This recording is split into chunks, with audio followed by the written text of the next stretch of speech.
नमस्कार दोस्तों, स्वागत है आप सभी का आपके अपने इस YouTube चैनल पर। दोस्तों, आज के इस वीडियो के माध्यम से मैं एलडीसी वाले कई सारे अभ्यर्थियों के लिए कुछ खास जानकारी प्रोवाइड करने वाला हूं। इसमें बैकलॉग से चयनित वेटिंग लिस्ट वाले सभी अभ्यर्थी एवं परिवेदना की डिमांड कर रहे सैकड़ों अभ्यर्थियों के लिए यहाँ पर खास जानकारी है। इन्हीं के साथ साथ यहाँ पर मैं आरएस का जो परिणाम जारी हुआ है वो एवं आरएस भर्ती का जो नया विज्ञापन जारी होने वाला है वो कब तक जारी होगा एवं और भी कुछ महत्वपूर्ण जानकारियाँ यहाँ पर मैं आपको प्रोवाइड करने वाला हूँ, जिसमें स्टेनो और नीट भर्ती का जो एग्ज़ाम है और इग्नू का जो एग्ज़ाम है, इन सभी महत्वपूर्ण मुद्दों के बारे में यहाँ पर मैं बात करने वाला हूँ। तो इन सभी के बारे में जानने के लिए आप सभी वीडियो को पूरा देखिए, और यदि आप हमारे इस चैनल पर नए हैं तो चैनल को सब्सक्राइब कीजिए, साथ ही साथ बेल आइकन प्रेस करना ना भूलें दोस्तों, ताकि आगे आने वाली जो भी महत्वपूर्ण अपडेट्स हैं, जानकारियां हैं, सूचना हैं, आपको मिलती रहें। मित्रों, सबसे पहली जो महत्वपूर्ण अपडेट आपको यहाँ दिखाई दे रही है, नीट यूजी के पैटर्न में बड़ा बदलाव किया गया है। 200 प्रश्नों का होगा नीट यूजी, जिसमें हर विषय में 2 सेक्शन दिए गए हैं। पहले सेक्शन में 35 प्रश्न होंगे और सेकंड सेक्शन में 15 प्रश्न होंगे। पहले सेक्शन में 35 प्रश्न हल करने होंगे, जबकि सेक्शन नंबर 2 में 15 में से 10 प्रश्न ही हल करने होंगे। और इसके फॉर्म कल शाम से भरना शुरू हो गए हैं, अर्थात 13 जुलाई 2021 से नीट यूजी की प्रवेश परीक्षा के लिए फॉर्म भरना स्टार्ट हो गए हैं। तो जितने भी अभ्यर्थी जो नीट यूजी के एग्ज़ाम में अपियर होने वाले हैं वो सभी अपना फॉर्म फिल कर सकते हैं। इसके बाद में यहाँ पर अगली अपडेट है, आरपीएससी ने जारी किया सबसे बड़ी भर्ती परीक्षा का रिजल्ट। मित्रों, यहाँ पर आरएस 2018 के इंटरव्यू होने के पश्चात अंतिम परिणाम जारी कर दिया है। इसमें झुंझुनू जिले की मुक्ता राव टॉपर रही हैं, लेकिन इसमें देख लीजिए टॉप 10 में जो अभ्यर्थी चयनित हुए हैं उसमें 2 महिलाएं जो पूर्व में आरएस के थ्रू किसी न किसी पद पर चयनित थी, और कुछ अभ्यर्थी ऐसे भी हैं जो इनमें नए हैं। लेकिन यहाँ पर बड़ी बात यह है कि 2021 की जो आरएस की भर्ती है, आपको यहाँ दिखाई दे रहा होगा, 2021 के लिए जल्द भर्ती निकालने की बात कही गई है। आरपीएससी अध्यक्ष डॉक्टर भूपेंद्र यादव देर रात कार्यालय पहुंचे। उन्होंने सफल अभ्यर्थियों को शुभकामनाएं दी और कहा कि आरएएस 2021 की भर्ती का विज्ञापन जल्दी जारी किया जाएगा। इसके बाद जो अगली अपडेट है आप सभी के लिए, कनिष्ठ लिपिक को सीधी भर्ती में आरक्षण नहीं देने पर नोटिस जारी। मित्रों, जिन सभी अभ्यर्थियों ने अभी हाल ही में स्टेनो का एग्ज़ाम दिया था और उसमें जो एलडीसी वाले अभ्यर्थी थे जिन्होंने एलडीसी का एग्ज़ाम पास करके एलडीसी पद को ज्वाइन किया था, उन सभी अभ्यर्थियों को स्टेनो की भर्ती में सीधा आरक्षण नहीं देने पर नोटिस जारी किया गया है। इसमें हाई कोर्ट ने राज्य सरकार व सचिव कर्मचारी चयन बोर्ड से जवाब मांगा है कि ऐसा क्यों किया गया है। इसके बाद में अगली अपडेट है, आप कर्मचारी चयन बोर्ड से 13 जुलाई को साय जारी एक महत्वपूर्ण आदेश था, जिसमें जिन अभ्यर्थियों का चयन बैकलॉग सूची से वेटिंग लिस्ट के रूप में किए जाने पर 86 पदों पर बैकलॉग की वेटिंग लिस्ट आनी है, और 4 पद जो पीएच वाले अभ्यर्थियों के लिए हैं ये वेटिंग लिस्ट आनी है। और इन वेटिंग लिस्ट में एससी के अभ्यर्थी ऑलरेडी अवेलेबल हैं, लेकिन एसटी के अभ्यर्थी अवेलेबल नहीं थे। तो एसटी के 50 पदों पर बैकलॉग वेटिंग लिस्ट जारी करने के लिए 100 अभ्यर्थियों को बुलाया गया था, जिसमें 28 अभ्यर्थी अटेंडेंस नहीं दे पाए थे, अर्थात डीवी के लिए शामिल नहीं हो पाए थे। इसमें 24 अभ्यर्थी जो एसटी के थे वो एवं 4 अभ्यर्थी जो पीएच वर्ग के थे। इन 28 अभ्यर्थियों को पुनः एक बार मौका दिया गया है, जिनके रोल नंबर यहाँ नीचे दिए गए हैं।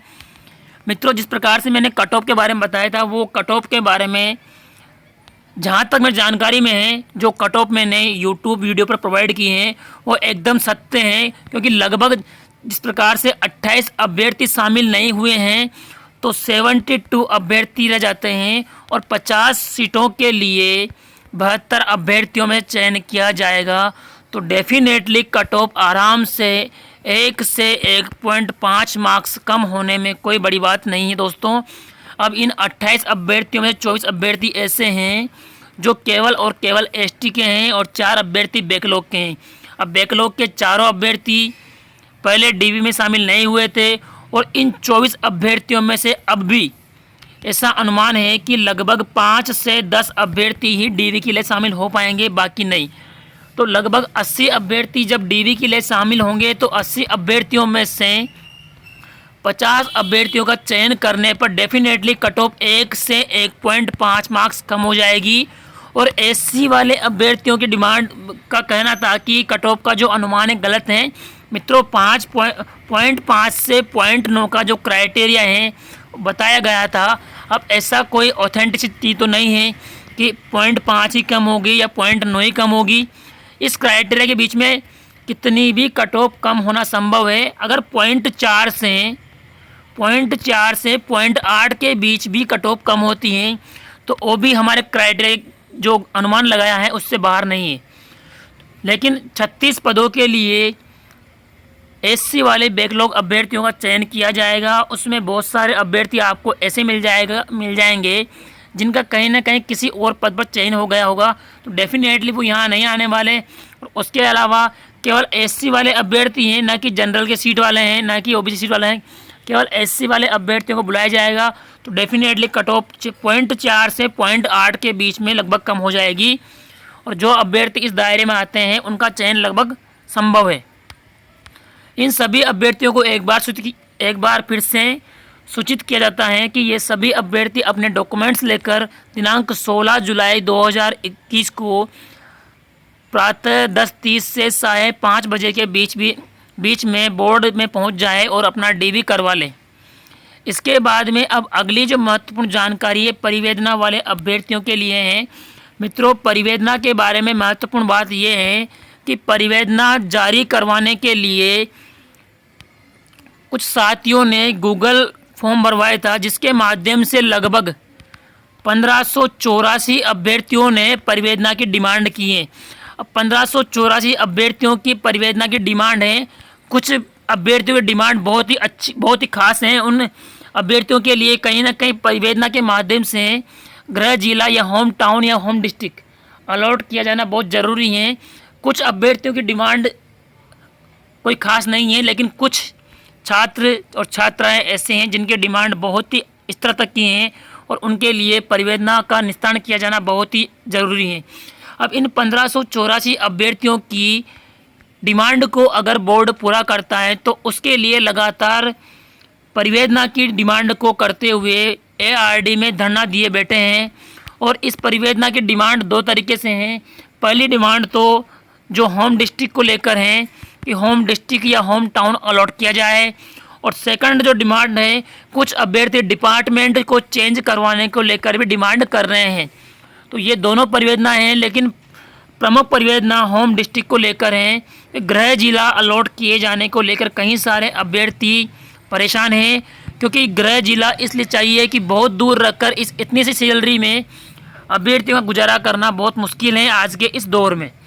या फिर ग्रेड पे 3600 किया जाए तो अभ्यर्थियों को थोड़ा सुकून मिलेगा, लेकिन परिवेदना की डिमांड करने वाले अभ्यर्थियों के लिए प्रथम प्रायिकता जो है वो परिवेदना की है, ना कि ग्रेड पे की। तो अब 1584 अभ्यर्थियों की डिमांड के ऊपर एआरडी क्या एक्शन लेता है, मुख्यमंत्री एवं शिक्षा मंत्री महोदय क्या एक्शन लेते हैं, ये सब उनके ऊपर डिपेंड होगा। फिलहाल परिवेदना की डिमांड जायज़ तरीके से बहुत सारे अभ्यर्थियों की है और कुछ अभ्यर्थियों की डिमांड जायज़ भी नहीं है, लेकिन मैक्सिमम अभ्यर्थी ऐसे हैं। 1584 में से लगभग 1200 अभ्यर्थी ऐसे हैं जिनकी डिमांड एक तरह से जायज़ हैं। इन अभ्यर्थियों को परिवेदना के माध्यम से गृह जिला आवंटन किया जाना चाहिए। तो इन अभ्यर्थियों की डिमांड के बारे में क्या क्या चलता रहेगा, ये समस्त अपडेट्स मैं आपको प्रोवाइड करता रहूँगा। और सभी साथियों को इसके लिए बेस्ट ऑफ लक कि आपकी डिमांड जल्दी पूरी हो और RS 2021 जो जल्द आने वाली हैं उसके लिए भी आप तैयार रहें। जिस प्रकार से 2018 का परिणाम जारी हुआ है और 2021 का पेपर भी जल्द होने की संभावना है।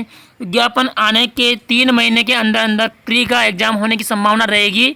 तो जो भी अभ्यर्थी आरएस प्री की तैयारी करना चाहते हैं वो अभी से ही अपनी तैयारी में जुट जाएं। और आगे भी समस्त महत्वपूर्ण जानकारियों के लिए आप सभी हमारे साथ बने रहिए। धन्यवाद दोस्तों।